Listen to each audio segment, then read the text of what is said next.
Hello everyone, my name is Stasha and this is my Invisibilia Response. Computers are like eyeglasses. So in the podcast, it is mentioned by Alex that computers are like eyeglasses. I believe that this statement is not true.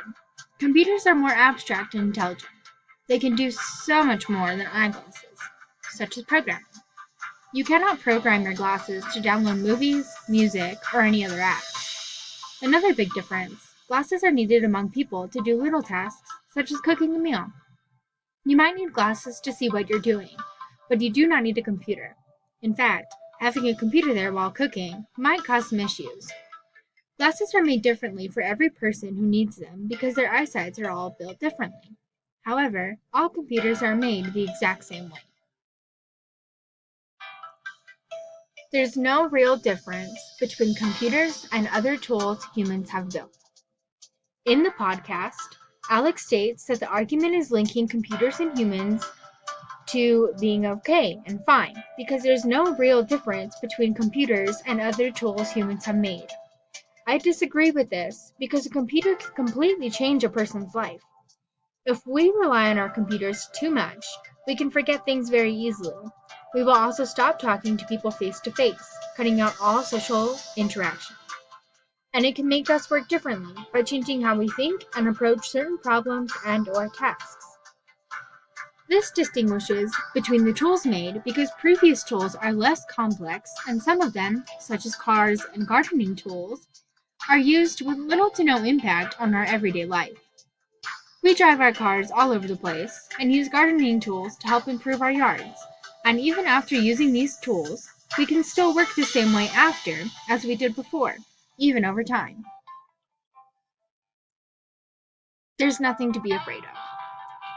Somewhere in the podcast, it is mentioned by someone that there is nothing to be afraid of with technology. In my opinion, there is always something to be afraid of with technology. If we continue to rely on it too much, we can no longer memorize things, making everyday life and work more difficult. I included in my slides some information I found on a page that says this is called digital dementia, a term coined by top German neuroscientist Manfred Spitzer. This can cause some issues, and we may never be able to do things on our own without the help of a computer. If we cannot do things on our own, it makes the world more dangerous.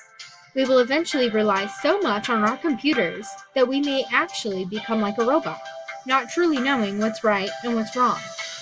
The picture I have on my slide shows crime rate that is behind computers. This shows that we should not rely on our computers to hold all our private information, because someone could get a hold of that information, and it could all potentially be out there for everyone to see. And I'm sure we all have things we don't want out there. Humanity seems to act through. In the podcast, it was mentioned that at times we see humanity act through. When I think of humanity, though, I think of all the good things. If we see anger show up more online, then I do not believe we are truly seeing humanity act through. Another thing being, online, we cannot truly tell how the person is feeling. We cannot take a tone of voice from the person just from reading something they wrote. However, we can tell that online there are a lot more negative expressions than positive when we see something that we do not agree with.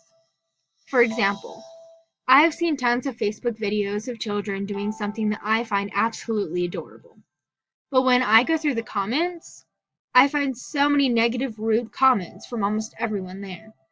Is this truly the humanity we hope for and want? Shouldn't we all come together for the good and not the bad?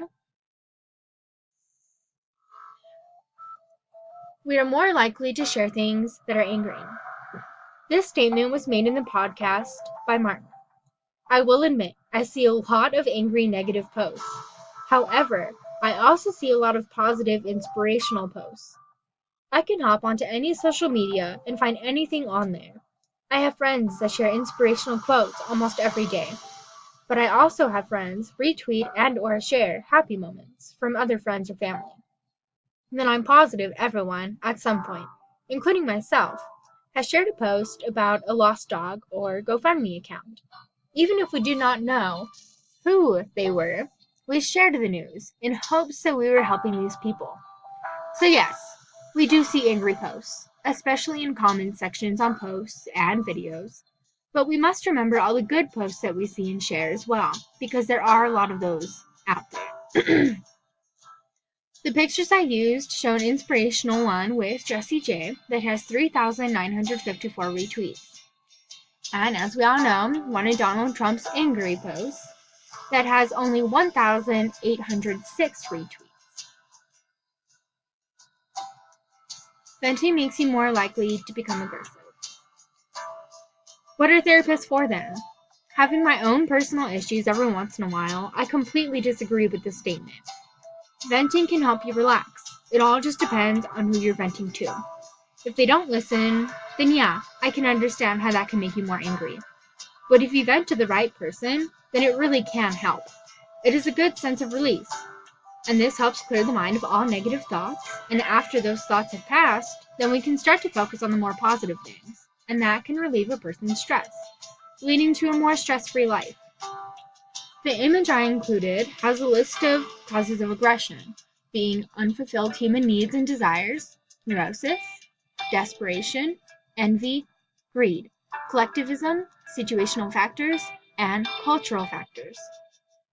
However, with all of my research, I did not find anything that stated that venting was a cause of aggression. I mean, like I said, why would there be therapists?